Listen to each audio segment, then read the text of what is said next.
And I heard this really nice quote once. It's like, most people die at 18, but then they're buried at 85. So at 18, we're ready to take on the world. We're ready to make the life that we want. And then because we don't have the tools to make that happen, or the guts to make that happen, we don't go after it. So artists become accountants, songs don't get written, and people live this life that's not true to them.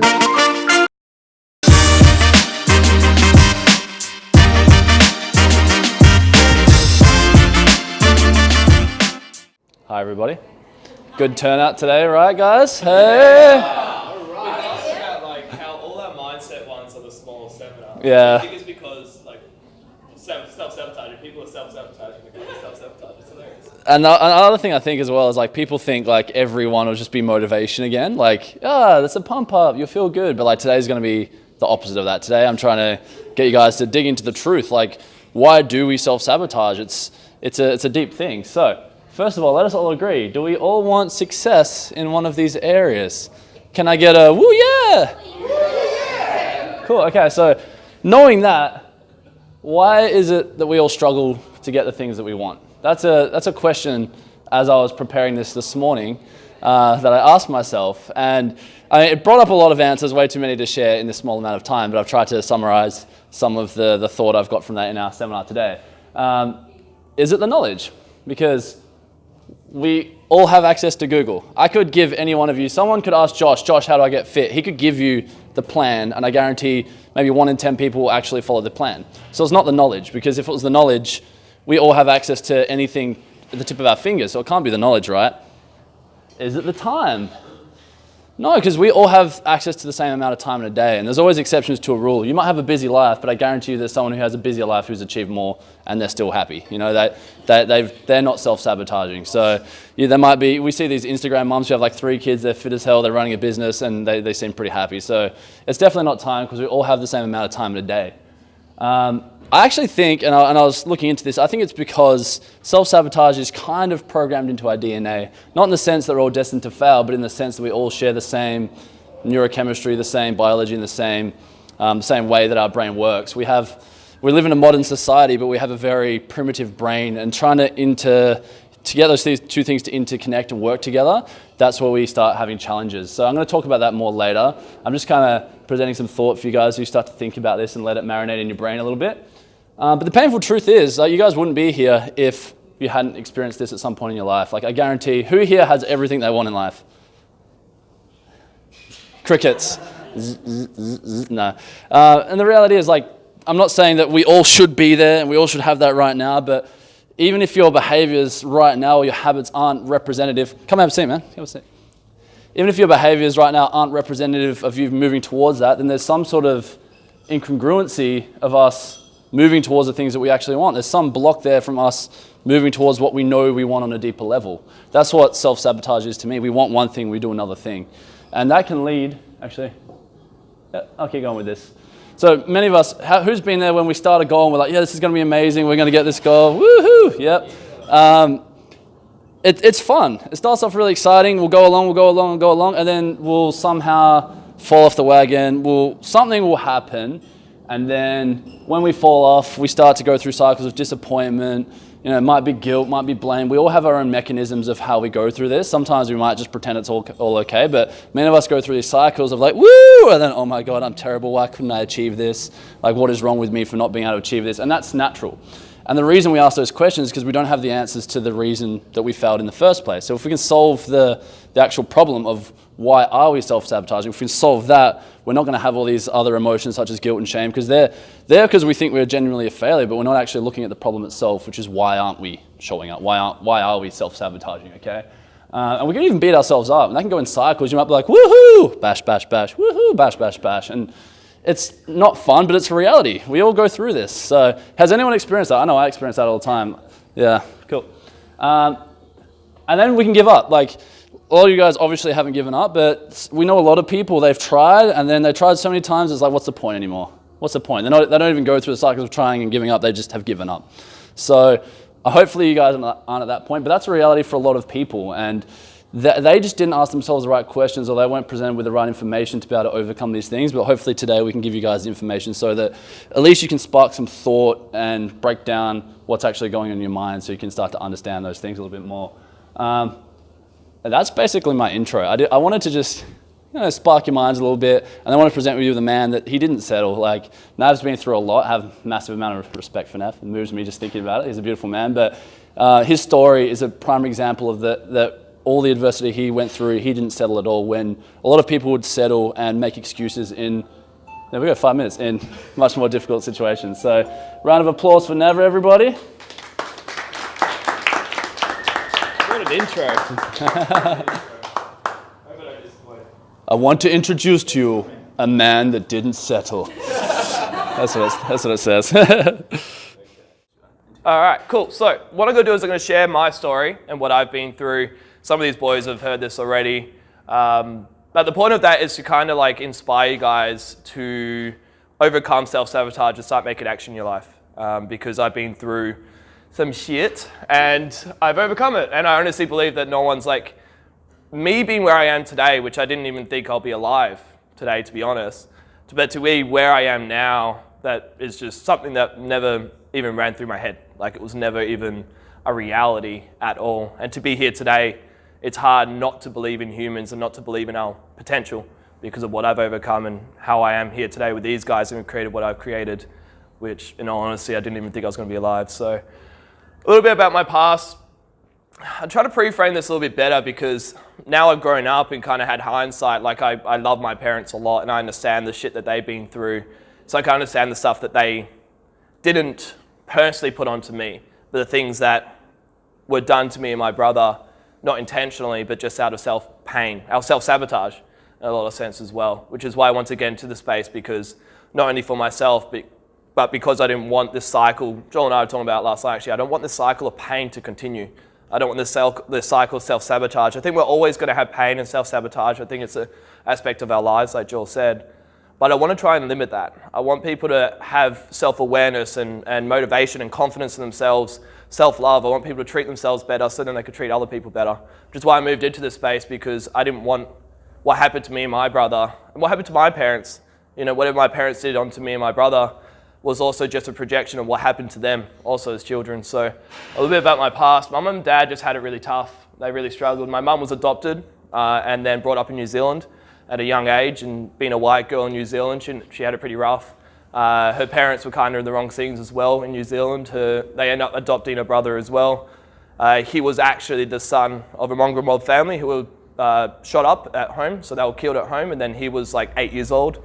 Didn't know how to read or anything, and so he was like trouble kid already. He ended up moving into these sort of scenes as well as he got older, which then my mum was caught into because it was her brother as well. So that's called a scene.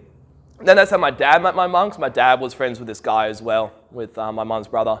Then my mum was previously married, and then they got divorced, kinda. My dad was best friends with her ex-husband. And they ended up getting together. My mum thought she couldn't have kids. Mum and dad were sleeping together for 3 weeks. She fell pregnant 3 weeks in. Then they moved to Australia to get away from all the shit in New Zealand. Then I was born. Then you can imagine how things went on from there. Mum was then told she definitely can't have kids. Had my brother like 14 months later. And this is where I am. Like, that's the sort of like upbringing that I had. My mum and dad didn't really know each other too well. They were only sleeping together for 3 weeks. I was born when my dad was 21, so he was young as well. And they just had it pretty rough. So we were kind of blamed for my father's behaviors. Like, there was a lot of things like, apparently I was a shit kid. I couldn't imagine I was probably quite energetic and quite crazy, but I was just a child. Like, I've had these discussions with my dad when my dad just absolutely drills into me and my brother and blames us for his habits and his behaviors, his anger. He says that he was always reactive to our shit. And so his anger and everything was always our fault, which we know isn't the truth.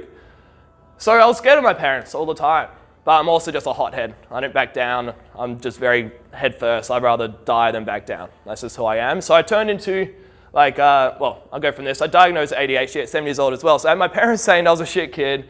At 7 years old, in year 3, I was diagnosed with ADHD, isolated from the other kids in school, the teachers didn't care about me at all. It was kind of just this lone wolf. Then I joined the wrong groups. I spent most of my time around violence, drugs, alcohol, and being alpha. I was literally that sort of guy that ran around and be like, yeah, I'm fucking alpha. Like, I was one of those guys. That's a little bit about me. I just realized how long my story actually is. So this is very brief, by the way, guys. It's been a long journey. So what I want to do, like when I became older, pretty much my whole entire life, I think everyone wants happiness, but I want to just be happy and express myself. I didn't want to be labelled as someone with ADHD. I want to be labelled as the class clown. I want to be labelled as the bully or the dickhead. But I was labelled as that at such a young age. My parents always, like, that's all I saw was violence and aggression, physically and mentally as well, a lot of control, that I just fell into that. And so I fell into that scene as well. I was told I was that person. I was a kid. If my parents are telling me, my teachers are telling me, my role models that I look up to, then what am I? Clearly someone with ADHD is the shit kid. That's just someone that I believed I was. And so what I then did was I saw that within other children that were classified as shit children or ADHD, so I fell into those scenes. But all I wanted was to be happy and express myself, but then everyone told me I was a troublemaker. I was depressed and had social anxiety. What I realized was my depression came from incongruency with myself. It was because I wasn't being me. It was like the self-hate. You know, it wasn't so much what other people thought of me, it was more what I thought of myself. It's like I kept doing actions that I knew weren't congruent with me. So every single time I did something or said something, at the end of the day, or sometimes even at that moment, I'll instantly hate myself for it. But it's just what I thought I had to do to survive. I had to be alpha, I had to be loud, I had to be the big dickhead, the bully, what have you. That's just the sort of person that I thought I needed to be to survive, going through Swanview, my parents, and just the environments I was in. And so I thought very little about myself, from my looks and my brains as well. But I think it was just literally because everything that I did was incongruent to me. So every time I acted, I was like, that's not me. So every time I looked at myself in the mirror, I didn't like what I saw because it wasn't who I truly am. So my struggles moving forward, so these were my desires, my struggles moving forward, so I had no role models. You know, like I had every role model that I was meant to have told me I was a shit kid. I also had no one to look up to. Being healthy, mindful, and spiritual was weird. I went to Swanview. I used to hang out with kids out in Gosnell ways. I used to just party out that way. It was crazy. I'll tell you some stories. So like it was just weird. It's just not something that was normal. So I never really moved into it. Being positive and vulnerable was weak and naive. But if I ever met someone like Joel who's positive and happy, I was like, man, like shit's gonna happen to you and you're gonna crumble and you're gonna die. Like that's how I thought life was. My dad would hit me if I looked at the floor. If I was in public, my brother and I would look at the floor, he would hit us in public. He was like, don't be a pussy, look up. It's just the sort of life that I had. I had no self-belief. I was scared of losing my identity because if I lose that identity, I don't survive.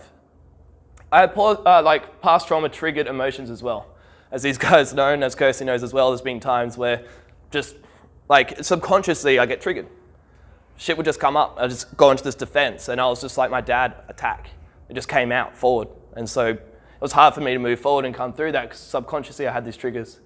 And I was just self-sabotage because of all the above. So I really struggled. I struggled to move through into my desires, but I had to make a change. It was either give up on life or together make a change. So I was suicidal as well. And it got to a point where I was like, fuck it, let's just end it, or let's give it one more go. Thankfully, in my behavior, like I just like, let's go head forward. I'm just that sort of person. So I was like, fuck it. There's nothing that myself, anyone around me was doing was working. So I had to find courage to be different. So I was like, let's make a change. And so I was like, let's just commit to making positive changes. I was like, I don't fucking know what I'm doing. I was 19. I was a speed addict, by the way, guys. Dana speed addict dealer as well. So I was Dana speed dealer. That's how I got into speed. So I was just sort of like stuck in that behavior. And I was like, I don't know what to do. I really don't know what to do. So I was like, let's just make healthier habits. Let's do things that I know are going to move me into a positive state. And I was like, and we all know these things make positive changes. We all know that exercise, healthy eating, meditation, journaling, gaining knowledge, self-development, and communication is going to improve on our life. And I knew that. We all know that. And so I was like, fuck it, I'm not happy. It's either let's kill myself. Honestly, that's where I was at. Or let's make these changes. And I was like, all right, let's commit to it. So I started working away in immigration. In 10 weeks, I gained 14 kilos. You know what's so crazy is I didn't even know, speed dealer. Anyway, I lost a lot of weight as well because I had whooping cough and too much speed and partying too much. I know, how crazy. I was like, she had a rich dad who had like a boat in Mandurah and we used to go on the boat all the time and have big parties and do speed and I lost a lot of weight. So anyway, what's so crazy is my self-belief was so low that I didn't even notice a change. Genuinely didn't notice a change. In those 10 weeks, I thought I looked the same. I didn't think I gained any weight at all. It wasn't until I came home that people were like, holy shit, you like, who are you? You beefed up, shaved my hair off and everything. I was like, fuck it, new start, let's just go. And yeah, it wasn't until I came home and everyone was like, wow, you've actually like made a massive change. I was like, yeah, thanks guys. But it still took a while. Like that's how bad my self-image was. Like I honestly didn't see that about myself. It was so crazy. The other change I had, now I own SMA. So So I went from this guy that you just heard about. This guy has ADHD. My parents said I was a shit kid. I wouldn't amount to anything. My teacher said I wouldn't amount to anything. Everyone around me said I wasn't going to amount to anything. I was a speed dealer. I was a speed addict, you know? Like, that's just who I was. And here I am with SMA now trying to help people change their life. Funny. I have awesome friends. I have a great life. I've done a podcast with Joel, a few podcasts actually, which is awesome now, but that's with Christian Woodford, one of the top strength and conditioning coaches in Australia. I've done lots of seminars now, which is awesome. I absolutely love doing these. I have a great team as well. We also have Courtney in there now. And sometimes, yes, you fall back. This is like when I first started my first business. I had my first relationship. That broke up. She broke up with me through text message, unfortunately. Just Sarah's mate. Yeah, so then like I just got into work and lost all that, but then bounced back. And that's just the normal part of life. We all sabotage, guys, but the goal is to move forward and move back into it. I started Simply Strong, my first PT business, so I had a PT studio. Then I wanted to expand because it got so big, and then started SMA with Josh. Then we started Alpha Entrepreneurship, which we started with these boys as well. Now we're rebranding as Human Performance Academy. Oh, how cool is that? And our future goal is to create the Better Human Project. And so, it looks cool though. Hey. Hey, hey. What's that? It's a male-only brand as well. This one is, yeah, but this one isn't. Yeah. So this one's in the future. We're going to have an umbrella of the Better Human Project, which would be like mainly targeting the general population, but then we'll have off branches, which will be something like Human Performance Academy, and then something which will be also female-based as well. So female will have empowerment area to go to, men have an empowerment, and then a general population as well to help market it to all people. And the biggest transformation though, so these are all great, like cool, I have all these physical things, which is awesome, but the biggest transformation is that I've done the impossible. I did what I generally thought was impossible. I don't know if anyone here is, I think we've all experienced depression or anxiety or stress in some way or another, no doubt, but I generally thought it was going to be impossible. Like I thought that I had faith that I may be able to like overcome the majority of my depression and kind of just hide that feeling or lower that feeling a lot. I didn't think to the point where I don't have it anymore, which is, I genuinely thought would be impossible. I thought it was a part of me. I thought that darkness, that demon, that anger side of me was a part of me. And that shadow side is still there, undoubtedly, but I don't feel it. It's not in control. I'm completely in control of it now. And that's what I thought would be absolutely impossible. And that's it.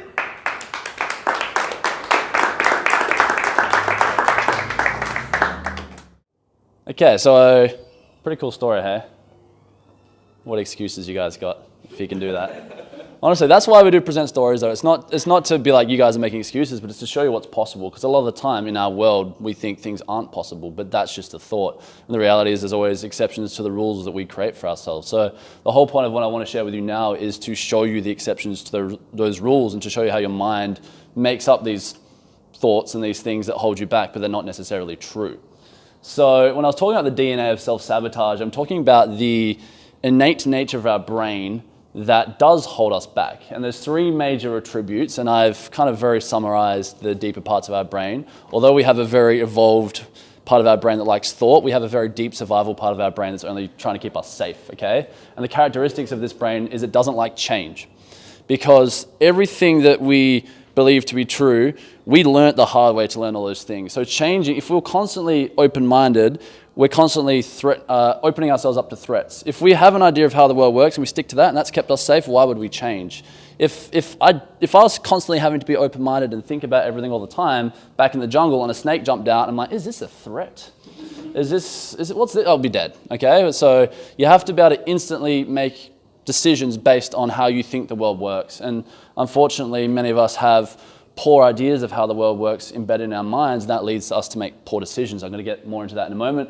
We like to seek pleasure because pleasure once upon a time was linked to survival. Food gives us a dopamine hit. Dopamine is the chemical of reward, motivation, and pleasure. Sex gives us a dopamine hit. Food and sex are intrinsically linked to survival. So pain was to keep us safe and pleasure was to drive us to what would make us, happy and reproduce. Not even happy. Look at a dog. It doesn't want to, if you punish it, it's sad. If it eats food, it's happy. That's a part of our brain. We have that same part of our brain within us, plus more evolved part of our brain. But most of our behaviors, a lot of them stem from this deeper part of our brain that we ignore. And finally, we avoid pain because pain was a threat to survival. So why would we knowingly put ourselves in a threat? Unfortunately, now that we're humans, emotions are a form of pain as well that we try and avoid sometimes when we shouldn't. Okay? So I'm talking about the nature of how the brain doesn't like to change. I'm going to read this out because I wrote this. Imagine if your brain was talking to you. It's taken me so long to figure out how to do things which are effective and minimize extra thought, so why would I change that? When we sit down and tie our shoelace, we don't have to think. That's how the subconscious mind works. When you're a little kid trying to tie your shoes, it took you hours to do that. But now that we know how to do it, why would we reconsider it every time we do it? And that's how we approach every situation in life. Does that make sense with how the subconscious mind works, guys? Cool. So we have so many of these subconscious strategies that they kind of work, but if they were working as well as we wanted them to, we'd be further ahead in life. So we're not trying to consciously self-sabotage, we have some form of unconscious self-sabotage. And these come in the forms of beliefs, so things that we believe to be true about life, and also habits and associations. So a habit is just something you do really without thought, and an association is like, if I see a kettlebell, I think like that's gains, for me. Someone might see a kettlebell like, I hate exercise. So the instant assumption your mind creates is the association. So I'm going to go a little bit into beliefs. They're formed through experience or through repetition. So if I had an experience and it ended up being painful, I might create a belief from that experience like, oh, this hurts, I don't want to do that thing. This thing is a bad thing. That's the belief I might create. Or if I was raised a certain way and my parents are always like, success is really hard, rich people are idiots, I'm going to hold those beliefs in my mind. If they continually told me that, I would listen to what my parents said and I'll hold them to be true.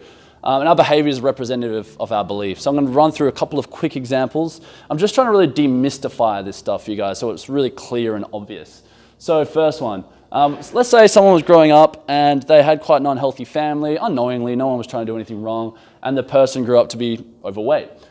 In their mind, they might establish an identity or a belief that I am a fat person, okay? Pretty common thing. And then whenever they attempt to lose weight, as soon as there's a shred of them failing or anything like that, or even someone's like, hey, why don't you try and lose weight? Instantly their mind's gonna be like, well, I'm a fat person, why would I try? So they have this belief that they're a fat person. It's not necessarily true, but that's the belief. And these beliefs drive our behavior. Does that make sense? Yep. Everyone, give me a hand up. Yep, thank you. Others I don't know. And what happens, I'm on the last line, instead of challenging their sense of identity, they live up to it and it becomes a self-fulfilling prophecy. So whatever we believe about the world or ourselves becomes a self-fulfilling prophecy. Same thing here. Let's say we have low self-worth, so we don't think we're worthy of love. We don't think we're worthy of success. What kind of behaviors do you think we would live out? We would treat ourselves quite poorly because what's the point? We're not worth anything anyway, right? So why would I bother? We're going to hang around people who represent the same thing, just like when Nav had ADHD and he was a shit kid. He hang around shit kids because what's the point? And then what happens?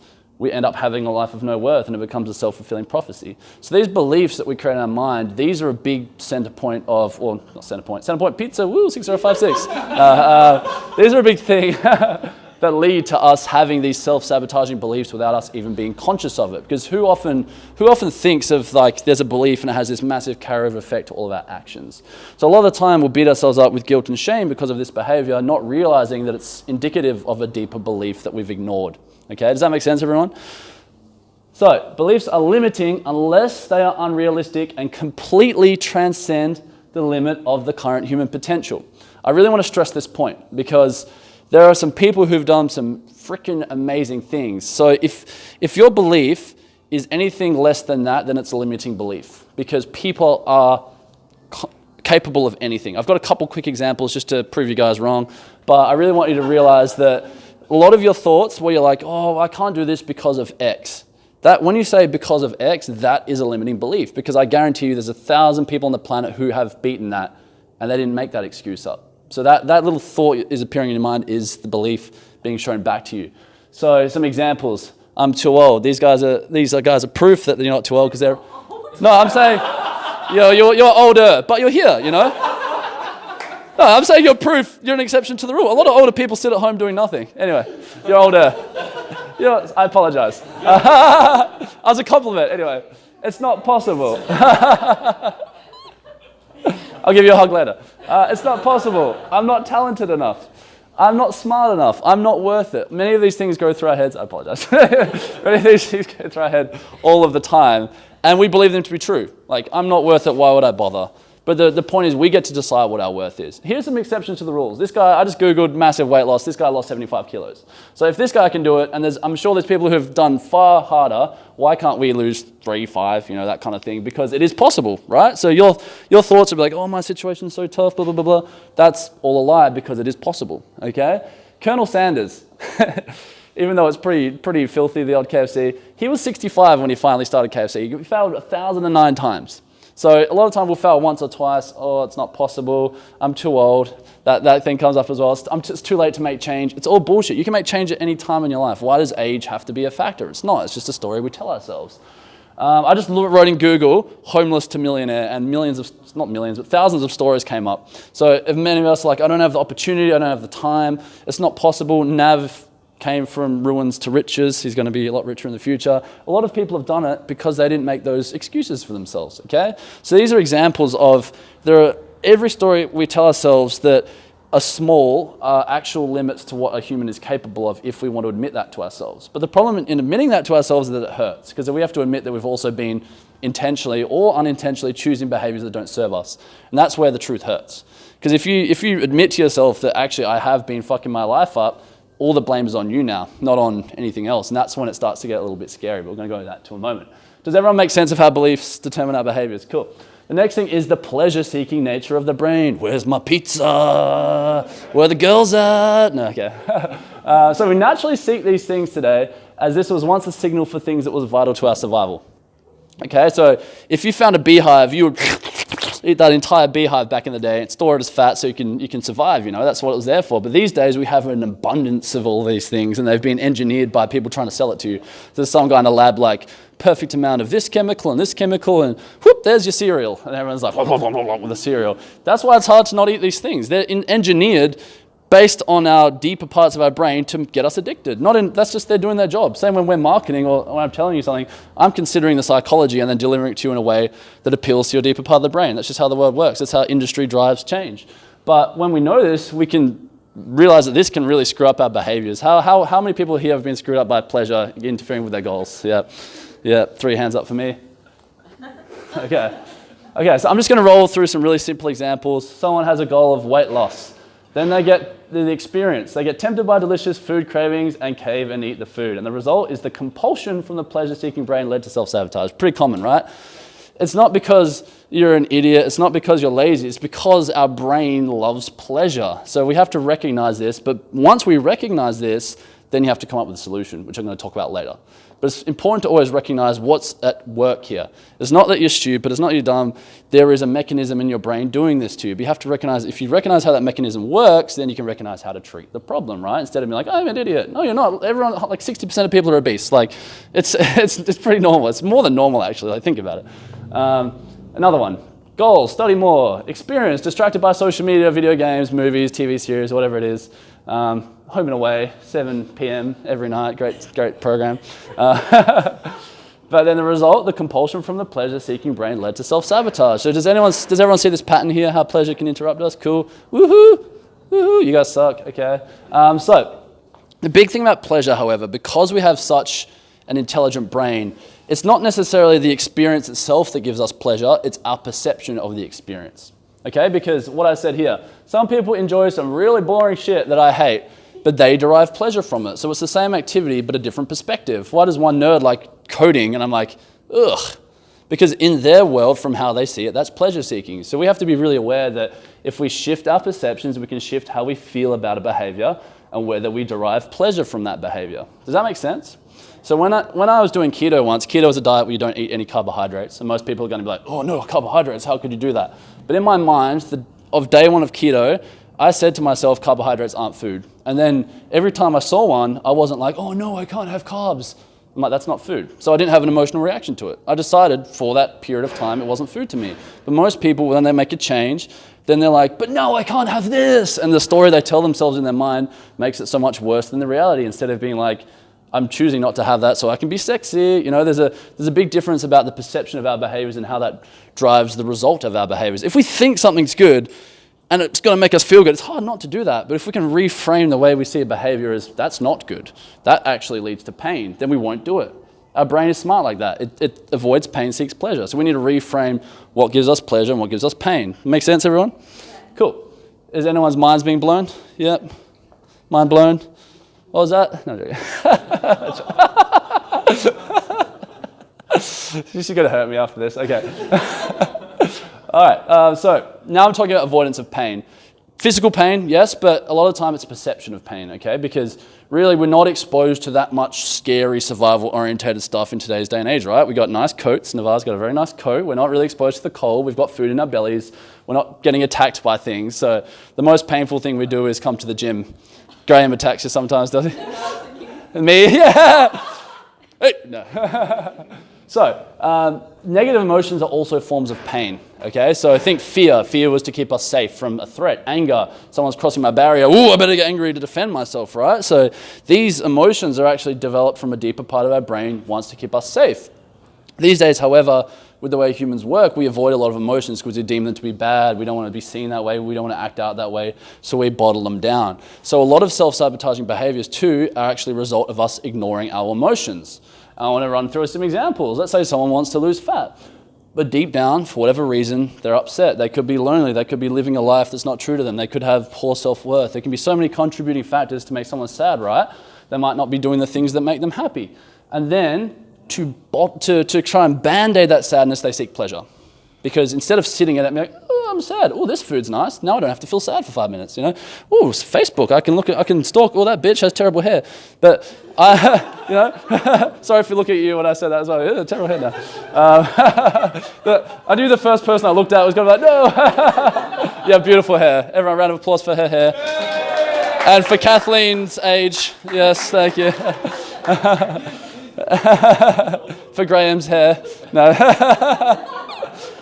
But the truth is, many of us do this because we don't want to admit to ourselves and we can't sit in these feelings and we don't know how to produce a solution. So our next best solution is a pleasure-seeking behavior. Does that make sense, guys? Yes, and this is a lot of reason why we self-sabotage. But then the truth is, we don't have the tools or we're not willing to go into these emotions, so we continue to do the things that ignore them completely. Is that going to fix anything? No, and people run that program their whole life, and that can be quite scary, right? Another one, let's say your goal is success, but you have a deep fear of failure. And then what will happen is every time your friends ask you to go out, yeah, hell yeah, I'll go out. And every time something comes up, you take it on. And then what happens? Oh, you blame your friends for your lack of failure. You blame all these other things, but you're the one who chose those things. And you're the one who took all that time away from your goal because you're actually scared of failure. So you chose, without realizing unconsciously, every opportunity to sabotage yourself so you didn't actually have to face the thing that you're most scared of, okay? That can apply in so many different ways. If you're scared of connection with like an intimate partner or like finding a guy, you might do behaviors that you might start knitting and eating heaps of junk food and, oh, guys don't like me. You know? Literally, people do that to some degree in some way. It might not be that literal, but all of our behaviors are try to ignore these emotions. But when I step on stage, it's scary, but I know this is because it matters to me, right? I'm not like, oh, I better not go on that stage, like on Facebook, fuck that girl's hair, you know, like. So this is reality of what emotions do, and a lot of people, because we don't have the tools, we run. Does that make sense, everyone? Cool. So these behaviors take deeper introspection to recognize what we might be running away from. It's not that easy. It's not linear. It's not obvious. So you guys aren't stupid. We just have a very, very, very confusing brain. It's taken me years of like researching and thinking and meditating and doing other various naughty things to figure this or that. So eating pizza and Googling things. So negative emotions aren't bad. They're feedback to tell us about our current life situation. So if you're angry, you might feel unjust about the way someone's treated you. Is that an invalid thing? No. I mean, you have to explore why you're feeling that. If you're scared, what are you scared of? Why are you scared of that? If you're sad, what needs aren't being met within you? What is that emotion trying to tell you? You're not a bad person, you're not a weak person. Like Nav was depressed because he hated himself because he wasn't being himself. So that depression led him to being himself, right? So if he can use that as an empowering emotion, why can't we with much lesser emotions? That's what they're there for. But unfortunately, we're like, negative emotion, bad. Like, no, it's trying to tell you something, right? Okay, so that's about emotions. One more question here is like, what are you falsely labeling as painful? Because when I come to the gym, it feels good. But some people create these painful associations. Gym is hard, so much effort. You can see it as fun, right? You don't have to label it as painful. So we avoid emotions that are painful, but we also avoid behaviors that we label as painful. Just like I said, like, oh, I can't have carbs, that sucks, I'm just gonna eat carbs. We've made it so much more painful in our mind than it needs to be. Does that make sense? Yeah. Cool. Okay, so there's a consistent theme from all of these circumstances of self-sabotage. And you may have noticed it in the way that I role play it out when I'm talking about the voice in our head, right? This and that and this and that. It's the narrative our mind creates, all right? The narrative. So let's say I do something mean to someone, and afterwards my mind will come up with a reason why I can justify that behavior. And it's going to be bullshit, because if we really give it thought, that's why I say, and the fact that the choices are unconscious. Because if I really had thought in that situation, I wouldn't be mean to someone. And if I thought about why I did that, I wouldn't enable myself to do that. So let's say I'm mean to Nav, and I'm like, oh, but because Nav didn't do this and didn't do that. But in my mind, the truth is, I chose to react unconsciously. I may have been angry for various reasons that I didn't honestly express. So there's the narrative that we tell ourselves without thought, then there's the truth. And the problem with most of us, with our most of our self-sabotaging behaviors, is we get caught up in the narratives. We believe them to be true, and we keep bullshitting ourselves. And we bullshit ourselves and bullshit ourselves and bullshit ourselves, and we tell ourselves even more elaborate lies. Like your brain gets good at making up some good lies. I like me. My one vice is coffee, right? So say I only got 7 hours and 40 minutes of sleep. That justifies a coffee, right? And then I'll learn more about the science of coffee and why it's bad and all these other things, and I'll come up with an even better answer in my mind to try and justify it. Our mind's good at bullshitting us. It's the ultimate bullshitter, okay? But it's doing it to keep us safe because we don't want to admit how much the truth hurts. Like, the truth is, I'm stressing my body out by doing that. I should get some more sleep, right? That's the truth. But we don't want to admit that to ourselves because that puts responsibility on us, and we've never had to do that.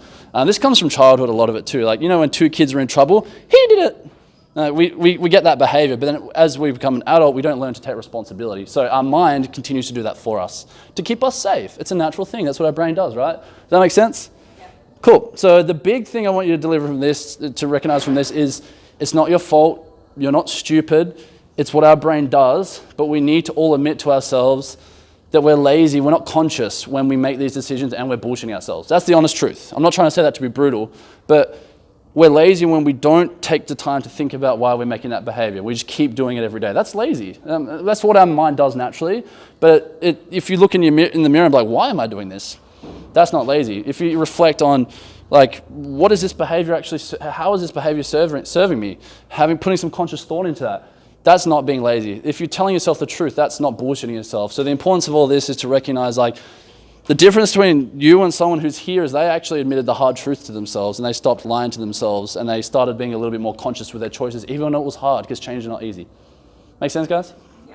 Little round of applause for me. That's pretty good.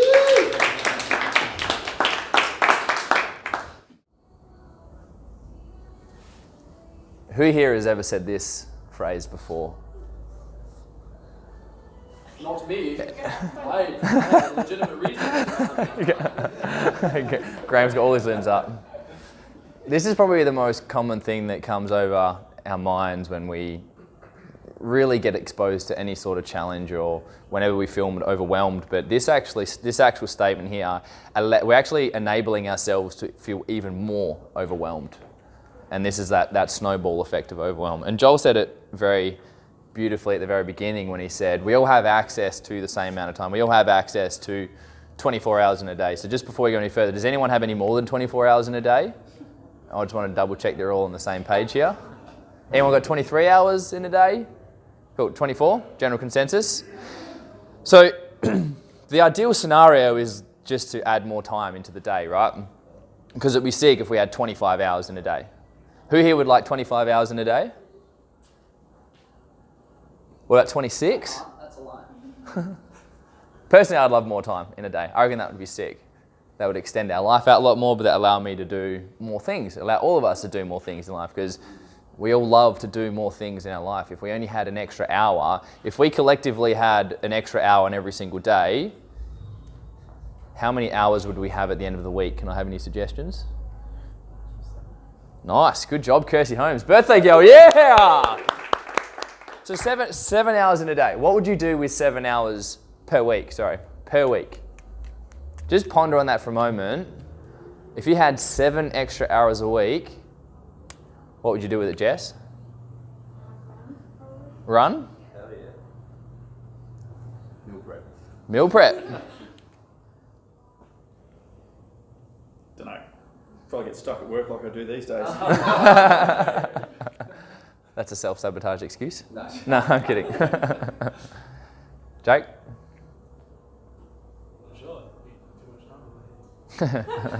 Oh, so many options. But this is what I want you guys to think about it. So this segment I'm going to run you through is going to be very lightweight, But the aim of the game is to see how we can get an extra 7 hours in your day, in your week. Seven. Yeah, quit your job. Yeah. So we had an extra. If we could turn our 24 hours and magically pull out an extra, even an extra couple extra hours throughout that week, that would we can utilize that time to benefit us in some way or another, right? Even a couple of hours. So I want you all just to pull your phones out for a second, please, and then bring out like a text message app or a notes app. A notes app is probably the easiest one to do. We're going to do this very lightweight, just to kind of get your head around the idea that we can literally pull time out of thin air if we truly become honest with ourselves. Because self-sabotage always comes when we bullshit ourselves, right? When we dance around with our mind and we play tug of war with different compartments of the brain and we say this and then do this and then we do this and then say this. And if we can eliminate that ability to tug of war with ourselves by practicing our honesty muscle, our truth muscle, you can instantly just create time like that. Because like Joel says, there's 24 hours in the day, so how is it that one person we all start here at the beginning of the day, one person ends up here, one person ends up here, one person ends up here. One person's down here as well. I was going to bring a Ross Edgley joke. But Ross Edgley is a guy who swam around Great Britain. It's my new obsession. But the dude, he 157 days straight, he swam around Great Britain. 157 days straight. But he did that with 24 hours in his day for 157 days. We can all achieve amazing things if we become honest with ourselves. So, phones at the ready. I want you to be very honest with yourself and answer this question. How many hours a day do you spend on social media? Social media. And take your time in really pondering this. Take your time. How many hours per day do you spend on social media collectively?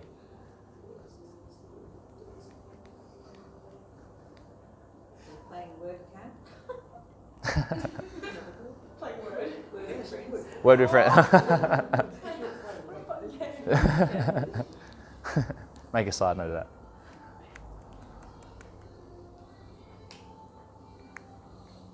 Is anyone here not ever recorded their screen time? Yeah, I do. You've done it? Boy, I put some lots on it. That's awesome. But this is what we're trying to do. Really being honest with yourself and creating awareness around your own habits is how you start. Because you can't have any responsibility, you can't take any action without the awareness. You can't fix a leak in the boat if you're not aware that the boat's sinking. If you didn't know there was a leak there, how are you supposed to fix it? Right? But what we're doing right now is we're imagining our life like it's the inner tube of a bike tyre. If anyone's repaired a bike tyre before, trying to find the hole in it, when it's there, you don't really know where it is, but if you pump the tyre up and you submerge it into water, the bubbles will reveal where the holes are. And you might think, the tyre's going flat. You might have 6 holes, 5 holes, 1 hole, you never know until you submerge it. So this activity, we're submerging you guys to find out where the leaks are. Where are we leaking time? I say this, I don't do Facebook, I say I don't do social media, right? FaceTime, I still spend 55 minutes a day on my phone. How did I do that if I don't do any social media? But I do. Wow, that's fascinating. So I just quickly look at an email. Yeah. It's only small, but all those small things, look at an email, answer a text message, Yeah. 50 minutes a day. Yeah. I've had days when, even when we were doing the 3 of us guys, we were sharing social media. And on especially Nav and I, on our big days when we're running meetings and using stopwatches meetings and then planning and stuff, we were averaging anywhere between 3 and 6 hours a day. Especially with our brand building and going on like Instagram stories and stuff like that, that all clocks up screen time. And it shocked me, it absolutely shocked me to know that my eyes were making complete contact with the screen for majority of that 6-hour window, that average, and that really allowed me to bring it back down as well. So where is your phone during breakfast, toilet visits, catch-ups with friends, bedtime? Who here sleeps with the phone next to their bed? Can someone just throw me some things at me? Words, not actual things. Right? From the moment you wake up, so come into alertness, the eyes don't even have to open. You know when it's like, oh, okay, today's today, I am now, it's here. How long between that moment and that phone being about this far from your face? Isn't that the same moment? Oh, hey there. My alarm goes off. About 10 seconds. 10 seconds? 0.3 seconds. 0.3? Setting the locks on already, like to put them on. Think about it. Me personally, even though I post on Instagram stories the moment I get up, I get up and I have cold showers and then I post every single morning that I'm getting in the cold shower. But my phone lives on the other side. Yeah, pictures of Ross. Oh, Ross, I'm coming for you.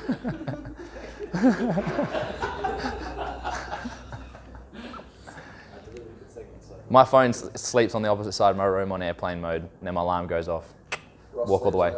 Ross is on the other side of the room. Ross is next to me. Go, Josh, get the alarm. Who here eats breakfast with their phone? We got some guilty hands coming up. How long would it be if you were to have your phone at breakfast? Let's call this like 30 minutes. Would you have breakfast in a short amount of time if your phone wasn't with you? Even just a couple of minutes. And we're talking about the screen time, how just a few checks every now and then, that all adds up to this mysterious 55 hours that Graham's had, right? Sorry, 55 minutes, 55 hours. Sorry. Hours, minutes, right? But it all adds up. It really all adds up. How many hours per day do you spend watching TV, Netflix, YouTube, Words with Friends? 45 A day? Oh, right, you already got it. He's already tracking it.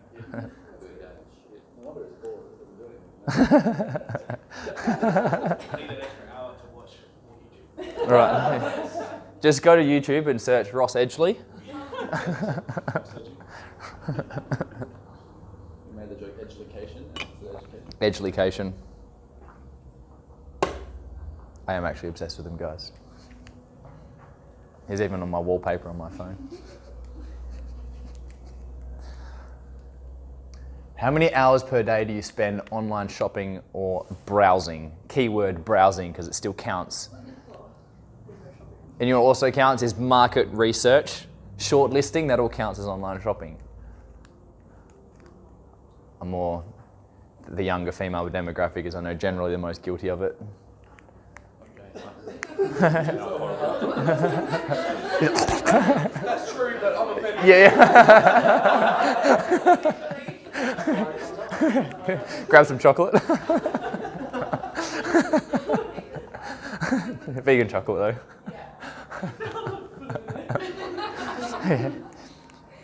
How many hours a day do you spend eating vegan chocolate, Courtney? I'm kidding. Roughly maybe 5 minutes. Okay. It all adds up though, right?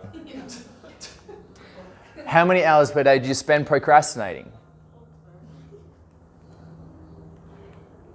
That in 2 weeks. 55 hours. Doing market research. Ross Edgley videos don't count as procrastinating, by the way. I'm doing market research. That's how we call it. Yeah. With mind makes up.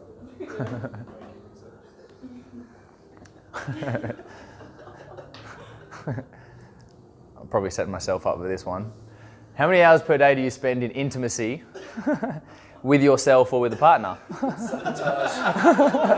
Sabotage. I'm studying, guys. Sure you are. How many hours per day do you spend washing sheets?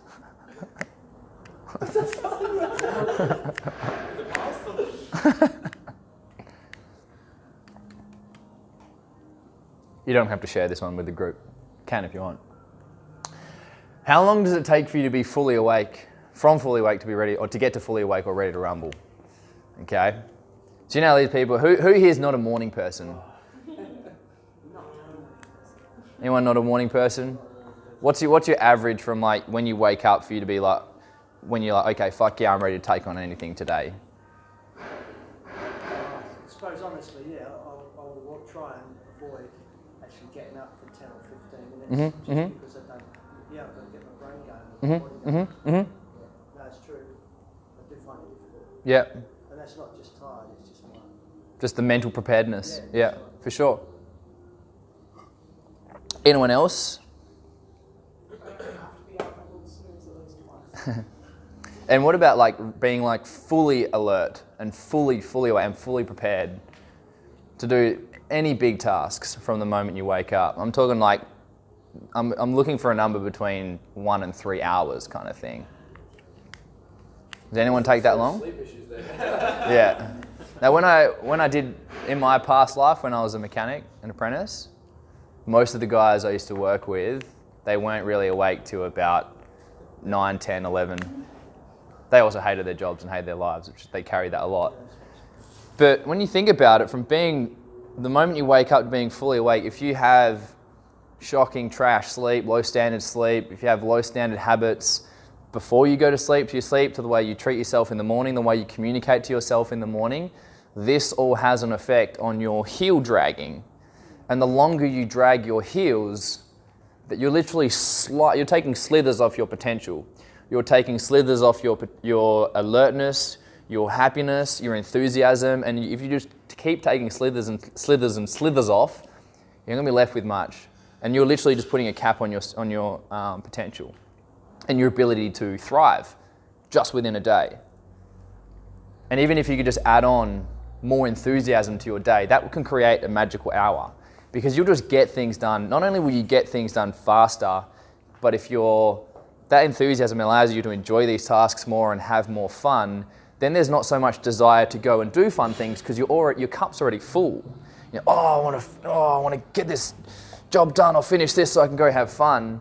But if you had that enthusiasm in the first place, you could find the fun in that or bring the fun to it or find a way to be creative with it, which means when you finish that task, you're not so, now I've got to have fun, because it's just a backpack. It's a very heavy backpack that you don't need to carry. A backpack like the backpack that Ross Edgley carried when he did his barefoot marathon. How many hours per day do you spend alone?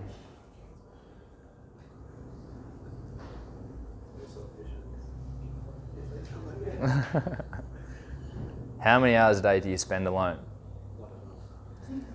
That's a very good answer. Who here thinks they don't spend enough time alone? It's definitely a big one for me. Because a lot of the times, the reason we do, if you think about what are all the things we do, why are we actually doing these things?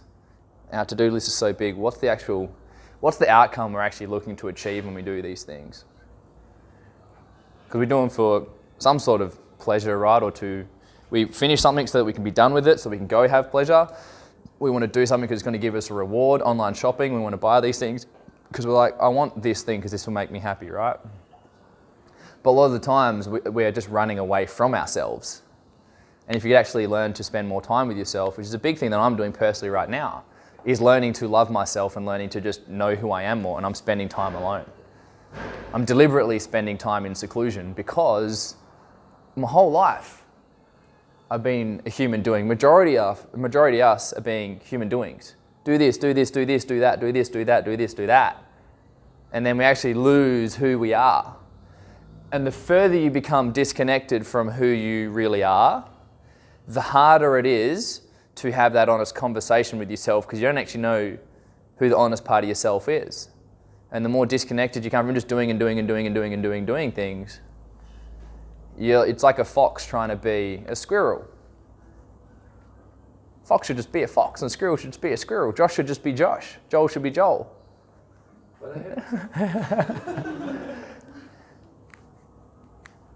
And that's the big thing. So who here found at least 2 or 3 hours that they could probably just morph into something to reinvest into their health, reinvest into their happiness, or turn that into alone time. Anyone have a big number that they want to share, or any number they want to share? I spend about 8 hours plus procrastinating. Nice. 8 hours. Look at that. That's a 25-hour week, 25-hour day week, whatever you call it, 24/7. So your homework is to honestly and truthfully audit your time next week. For the next 7 days. Honestly and truthfully audit your time. That's all you need to do. So we just kind of did the framework to say, oh yeah, actually, like, just listen to Josh talk shit for 5 minutes, 10, 20 minutes. Yeah. Josh, how much time do you spend talking shit with people?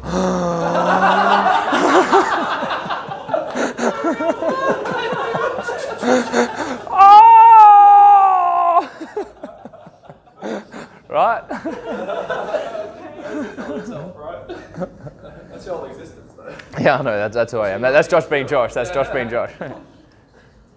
That's what I want you guys to do. And at the we'll send you the slideshow. At the very, very end of the slideshow, I've given you just a couple basic examples, 12,000, a couple basic examples on how you can audit your time, how I've done it personally, how Nav's done it with our coaching clients, and a few basic journaling hours, because I'm not going to give you anything specific, because the way you audit yourself is the way that you audit yourself. It's going to be the most applicable to the way that you do it. So I'm not going to put too many boundaries on it. I'm just going to say, honestly and truthfully, audit your time for the next 7 days and have that honest conversation with yourself.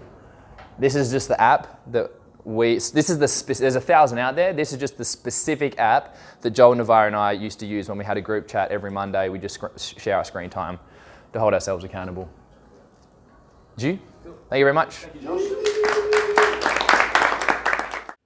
So we're going back into the deep, dark place that we left when I stopped speaking. A big part of what's led me to change into the person that I am today is asking myself specific questions, because, you know, like when you're getting to know someone else, you ask them stuff, and the more you ask them, the more you know. I find we don't ask ourselves enough questions, and from doing that, we don't know ourselves well enough, and that's a big product of us not choosing behaviors that serve us. Because if you don't know what you really want, then of course you're going to choose something that doesn't really matter to you. But if you have a burning desire of what actually matters to you, that is going to transcend everything else. So the more deep, dark questions you can ask yourself, the better you're going to know yourself, and the more subconsciously, automatically you're going to make good decisions. Simple, right? So I've made a very C-heavy slide here. 3 C's to conscious choices. Clarity. So clarity means being clear and honest. This is like an auditing system. So when you do have a bullshit behavior that's not serving you, how can you deconstruct it to solve it in a sense? Curiosity, being inquisitive. A lot of the time we're fearful and neglect. Like if you have an emotion, you need to be curious about it. Why am I feeling this way? What is this trying to tell me? You know, like what could have led for me having this behavior? No, why am I doing this behavior? And creativity. When I mean create, I don't mean artistically. I mean how do you create an actual tangible solution to the problem, right? So I have clarity, being honest, curiosity, being inquisitive, and actually creating a solution. So I'm running this through, we're kind of recoding the narratives your brain tells you, right? So an example before we go on the slide, for a lot of people, like most, who here fears public speaking? Who'd be scared right now sitting here? Yeah, right? So like for most people, what's the narrative? What's the worst case that would happen? In honesty, there is no real worst. Well, how do you feel? Like, if I was to say that, what would you say? Like, oh, I can't do that, it's scary. Like, what's the... There is no real worst. Okay, good. Terrible example. Yeah, terrible example there. Thank you, though. Thank you. Well, like, how do most people think? Like, I'd be embarrassed. I could fuck up. Like, what kind of thoughts go through people's mind? Be judged, you know? So that's the original narrative. The narrative in my mind is that I get to serve you guys. So the single difference, yours is fear. That's a feeling. It's very, very real, very real. So some people's narrative is like, oh, that's bad. My narrative is like, people get to learn. I get to serve, you know? So different narrative, I'm actually excited, okay? So how can we take our original narrative? Narrative is just the story we tell ourselves. How do we make it into a real narrative that's not full of shit, okay? So here is somebody unconsciously eating a donut. So they, get home, oh, damn it. Oh, damn, I wasn't even thinking, okay? So original narrative, oh, well, it was there and I had cravings. It doesn't matter. I'll get back on my diet tomorrow. Shit, bullshit, bullshit. Okay? How can we rewrite this using the 3 C's? Okay, first of all, we have to be clear and honest. Okay, I caved into my cravings. It's a compulsion. It's something that my brain wants to do. And it ended up eating a donut. Okay, that's the truth. Curiosity, I think it was because I was stressed out and I had a big day. You know? Creativity, I better not buy donuts or go shopping when I'm stressed out. So I'm going to give you guys a lot of questions, but look at a behavior and start to think about it a little bit. Not just like, oh, I'm lazy, I have terrible willpower. That's an excuse. Like, it might be because you literally, after the end of the day, you're stressed. If it's there, you're going to take it just out of biology, you know? There's a million different reasons. I'm sure you guys can already think of so many in this situation. But the whole point is, and we're going to do this exercise in a moment, I want you guys to choose a behavior and rewrite the story around it. So there's actually 4 C's. Oh, shit. And the last one, I was going to write consequence. I thought it was a bit dark, but it's the cost. Because every single time we make a choice, whether we're conscious or otherwise, there is a cost. You're going to get something, you're missing out on something. Now, if I choose to go to the gym, I could be missing out on social media. That's my choice. Everything has a pro and a con, the way you want to see it, right? So that is the honest truth. You hang out with that person more, you don't get to hang out with that person. Everything's a choice. So we need to be really aware of what is the cost of this choice. What is the cost of the choice? Have you got the picture? I'm about to change it. Cool. Awesome, thank you. I know you like alliteration. So let's look at the cost analysis of eating a donut. Okay, pro, 5 minutes of short-term pleasure. I said it in a voice to really devalue it. I could be like, 5 minutes of short-term pleasure, yes, donuts are the best. But I'm like, 5 minutes of short-term pleasure. Okay, con, contributes to health issues. And we know health issues have a massive effect on our lives, consciously or otherwise, right? Adds to weight gain, which lowers self-esteem and contribute to personal life issues. It could contribute to you not wanting to be intimate with your partner because you don't feel sexy. It could contribute to so many things, and we know that. But we don't think about that at the time. We don't think about that at the time because we're unconscious, and then a narrative, we lie to ourselves. So the whole thing with this cost analysis is to be brutally honest. Not brutal in the sense you're trying to hurt yourself. What actually matters to you? 5 minutes of pleasure or creating a life of joy? You know, if every time you make a decision, you run a filter, is this going to give me what I want in life? No, okay, I'm actually tired and stressed, I'll eat it, but next time I'll make a better solution. Or is this going to give me joy? Yes, this time I'm going to say no because I've created that new idea of what really matters to me in my mind. If you really know what matters to you, you can make better decisions, but most people don't know because they haven't asked themselves the questions. So, figuring this shit out can be like trying to figure this out. I can't even do it. Who can do a normal Rubik's Cube? No, okay, so that's why I picked this one, just in case if someone's like, yeah, I'm like, no, you can't do this one, okay? So this is why people fail. It's not because we're dumb, it's because it's not easy. Otherwise, everyone would be successful, right? Everyone would be successful. So I've written a zillion questions here. Don't bother reading it. I'm going to read some off too. You're going to get these slides, and we're going to do an exercise in a moment. But here's some examples of how you can deconstruct a behavior. So how did I end up in this situation where the compulsion beat me? Compulsion is where you're literally beaten by a feeling. You know, the feeling was so strong, it compelled you to do a behavior, okay? How can I make it easier for me to win next time? So not just like, oh, I'm an idiot, I failed. How can I make it easier so that I don't fail next time? If you ask yourself that question, you're like, maybe I won't buy a donut. You know, simple. It can be a lot more complicated. It can be far more complicated because of complicated creatures. How can I minimize the likelihood of temptations leading to sabotage? How am I framing the situation in my mind? So what are the pros and cons? Like, is the gym terrible? Or is the gym what's going to lead me to feeling healthy so I can find a partner that will give me love that I deserve? Big difference, right? It's the framing. Everything is framed in your mind, and you get to choose that. We don't think we do because consciously we don't, but we get to decide that. You get to decide that every day. How can I become more clear on the detriment this has to what I truly want? Every time you eat your donut, you're choosing to be alone, if you are alone. I'm trying to make this heavy because that's the reality of these choices, right? How can I link this behavior to my deepest, truest desires? Every time I pick up a weight, I'm also serving you guys. That's how I link training, even though I haven't done much of it. Training, when I do train, I'm fucking, and I'm like, I'm helping become a better coach. I'm helping be a better inspiration. It means something. I'm not just like, yeah, it looks sexy. It doesn't have any meaning to me. But if I'm like, helping the world, you know, literally. How do I feel immediately before I perform this behavior? This is a big one. If you're running from an emotion, what emotion are you running from? Where was I? Was it stress? Okay, if that's the case, how can I fulfill this need in other ways? How can I create a healthier solution to that problem? Why am I stressed? Why am I sad? How can I fulfill that? It might be something that needs some deep fulfillment, not a donut, right? What must I believe to be behaving in this way? This is due to beliefs. So if you have really consistent behaviors that aren't serving you, what belief may I have that might make me live this way? Do I believe that I'm not worthy of love? Do I believe that success is beyond me? If I question that, what must I believe right now for me to be doing this behavior? Man, I believe I'm a piece of shit, right? Okay, am I? No, I'm worth this. I'm going to look up a guy who made it. He did it. I can do it. Do I have to believe that anymore? No. Okay, it's not that easy, but you can do it. I've done it. I used to be terrible. I wish you guys knew when I was a noob. What narratives am I coming up with? This is the biggest one. How elaborately well are you bullshitting yourself? We're all amazing at it. This is how amazing our brain is. Imagine if you got that brain and committed it to good.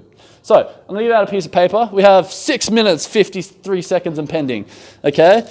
And all we're going to do is write down a behavior. Do you want to hand those out? Sure. And then just hand them to the back. And you can start from the back and go to the front. There you go. Look at that. Pen. Okay, so does everyone make sense of this process? Yeah. And it's not this simple, it's not that linear. You've got nothing to lean on, right? I hope. Yeah, I'll give you the case. Here you go. Look after you. Don't say I don't look after you. Okay, pen. Got nothing to lean on. Good luck. Good luck. I apologize. Social media addict. All right, so the first thing, does everyone have a piece of paper? No, yes, no. Sorry, Josh. Sorry, Ross. All right, so I forgot my piece of paper, so I'm going to read it from here, guys. First of all, write down the behavior. Anything that jumps to mind. If you don't have something that jumps to mind, that's fine. Don't do the activity. But what is something that you know is sabotaging you from what you truly want? Okay? If you don't know this, it just means you don't have that level of self-awareness. But if something snaps into the forefront of your mind, write it down. It's not about judgment. It's about what does your brain know, okay? After that, write down how you feel before the behavior. You might not know this right now, but to the best of your abilities, answer these questions. I'm just going to rush through this and I'll let you guys do it, okay? Then, write down the narrative you may tell yourself in those situations. Like me with coffee. 30 minutes of sleep. I really need that coffee to be productive, to help people out, okay? Then write the pros and the cons. What are the actual benefits? What are the cons, right? Sometimes you might realize the behavior is serving you and you've actually just been beating yourself up for no reason, right? And then finally, write down the new narrative, okay? Write down what this behavior actually means to you and how you can reframe it. Does that make sense to you guys? So when you say write down the original narrative, it's what you're saying to yourself. Actually, Yep, before or after, what your justification is, yeah. The internal dialogue or monologue. So everyone, do that. If you have any questions, I'll just be here, so just yell something out. And look, if you can't do this now, just when you do your time auditing next week, just hold this with you. We have all the questions there as well. That's fine, yeah.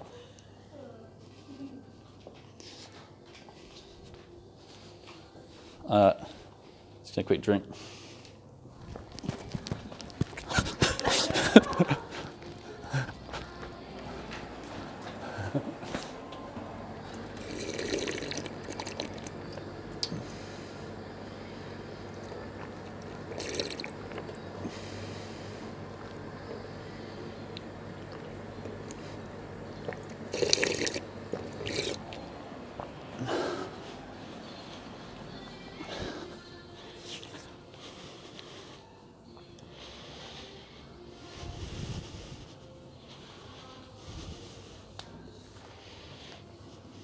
Does anyone need a hand? Everyone's okay?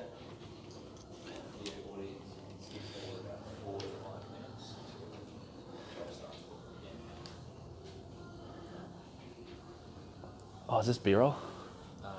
Sure. Is people writing? Yeah.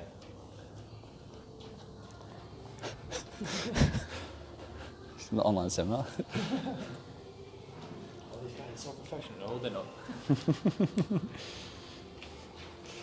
So just on note of the last question, is like, think about the clarity, think about the 4 C's when you're rewriting that last narrative, or the 4 C's. So what is the clear, honest thing about the behavior? Be curious about it, be creative about it, and then what are the pros and cons? Write that out. So the next time you face that situation, that's what you tell yourself.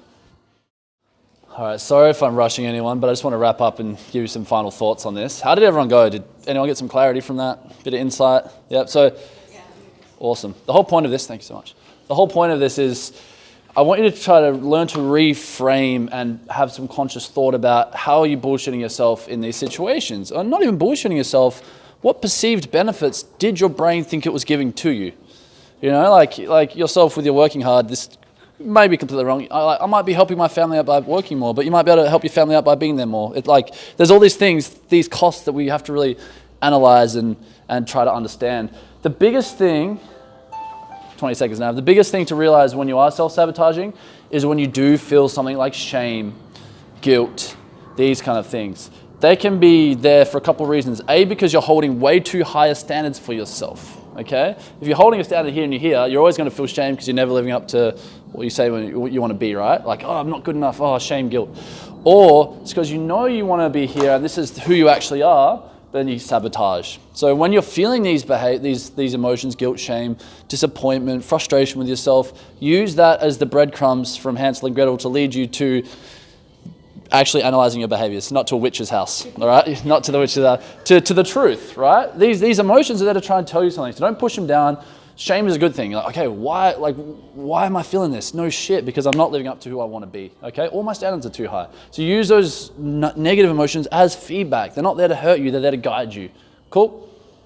Everyone, round of applause. Thank you.